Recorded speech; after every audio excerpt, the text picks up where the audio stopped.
Okay, listen to this. I mean, I can't make this up.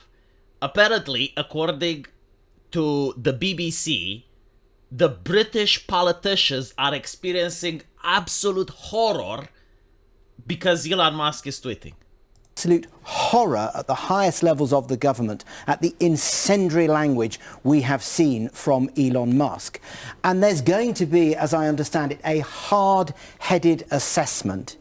Is this just the view of Elon Musk, or is it the view of the wider administration and the incoming President Donald Trump? If it's the latter, then there may well be some very, very serious questions. Oh, there may be some stern talking to. Gonna give that British stiff upper lip.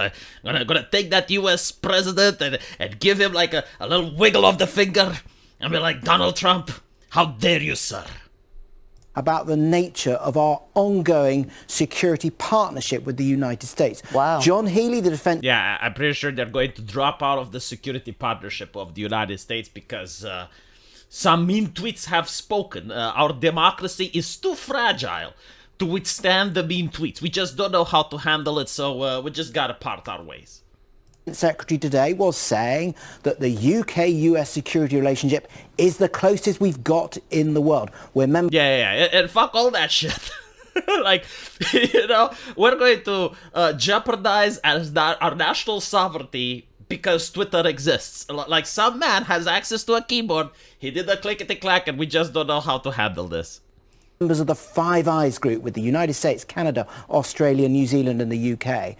Can you have that level of sharing everything if this sort of... Yeah, can you actually share information if someone tweets? Like, if they don't bow down to our culture, if they don't actually subjugate themselves to our morality, can we even have mutual cooperation? stuff is endorsed by the next president of the United States? Look, I'm not that well versed in history. But between the United States and the UK, I thought there was like a conflict in the past, and the US declared independence, and they were like, fuck your monarchy, we're going to do things our way, and we're going to have free speech. Am I wrong? Was that something that happened? You know, speaking of this extreme harmful information, I remember back in 2016 or so, there was an ideology coming from the UK that apparently the United Kingdom is under a cisgender, heteronormative, oppressive capitalist system. Hashtag yes all men. Where was the concern then? When was like, oh, this is inflammatory language. We shouldn't demonize men. We shouldn't try to gaslight men into thinking that they're monsters so that they step back from positions of power and allow the strong activists to take over.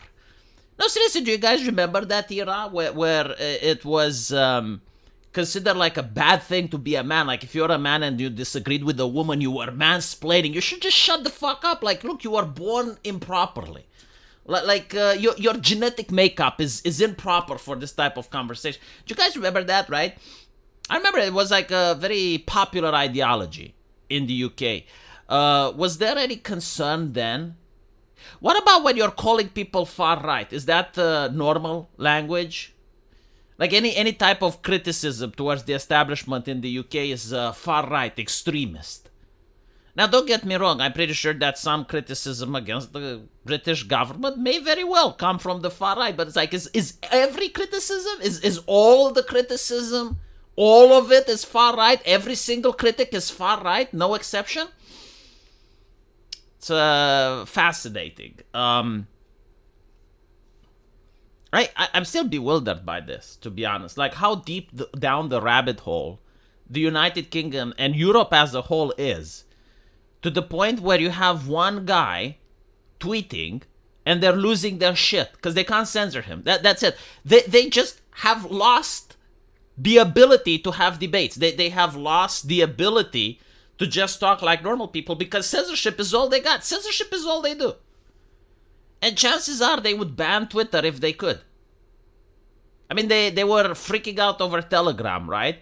So they would probably try and ban Twitter. But the problem is that it is connected to the Trump administration, and I'm pretty sure that if they did try to ban Twitter, there would be repercussions from the United States, and that's the only reason that they're not banning it.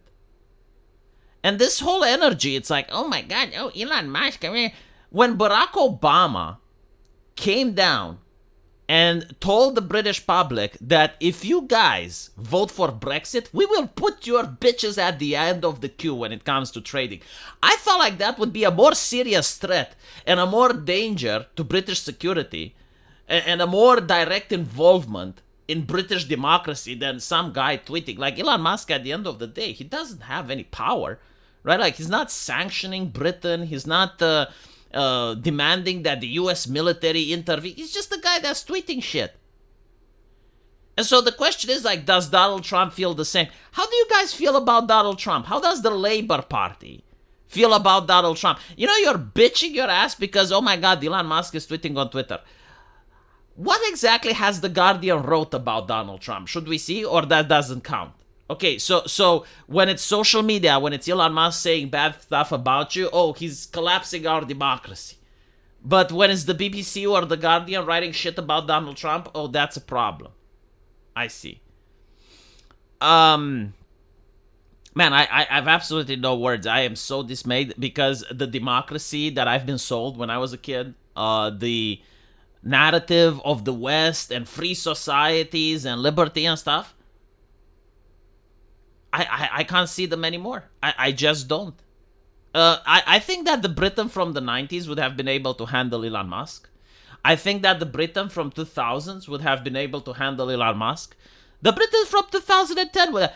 The Britain today is so fragile. The politicians are so thin-skinned. And you know what I noticed? It's like, okay, who's against Elon Musk from Europe? Let's look.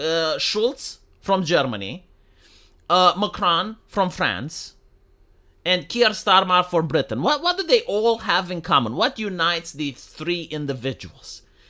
They are all extremely highly unpopular politicians hanging by a near thread to power.